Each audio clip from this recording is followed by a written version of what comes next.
அருமை. இங்கே ஒரு அழகான பக்தி கதையை உங்களுக்கு சொல்கிறேன். பரம்பரை பிராமணர்களின் பாரம்பரியத்தை ஒட்டிய, ஆனாலும் இன்றைய தமிழ் பசங்களுக்கும் செம்ம ரிலேட்டபுளாக இருக்கும் மாதிரி எழுதப்பட்ட ஒரு கதை.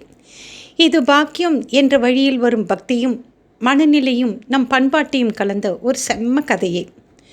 கதை பெயர் அண்ணாமலையாருக்கு நெய்வேத்தியம். ஊர் திருவண்ணாமலை. காலம் 20ஆம் நூற்றாண்டு.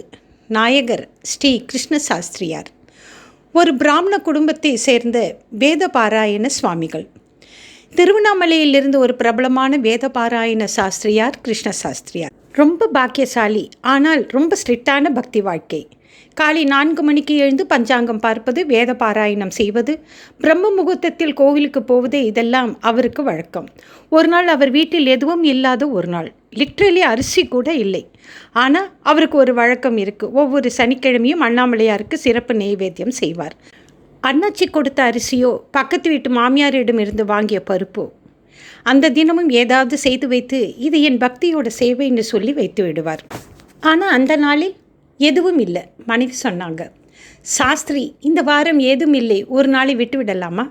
அவர் சொன்னார், நம்ம வீட்டுக்கு வரும் பிரியமான விருந்தாளி வரான்னா நாம் சமைக்காமல் விடுவோம்மா?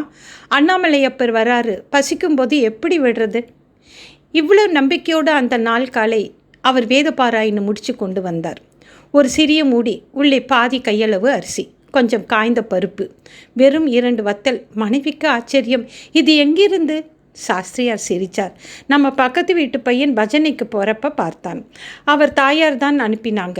அண்ணாமலையப்பர் நாள் சாஸ்திரியாருக்கு உபயோகமாகும்னு அவர் சமையல் பண்ணி அண்ணாமலையப்பருக்கு நைவேத்தியம் வைத்தார். எதுவும் இல்லாத ஒரு நாளும் பக்தியின் காரணமாக தேவனை வழி செய்தார்.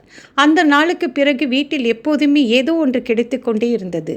பக்தியும் நம்பிக்கையும் இருந்தால் நம் அண்ணாமலை ஹிம்செல்ஃப் ஸ்டெப்ஸ் இன். அவர் கையில் எப்போதுமே வழி இருக்குது.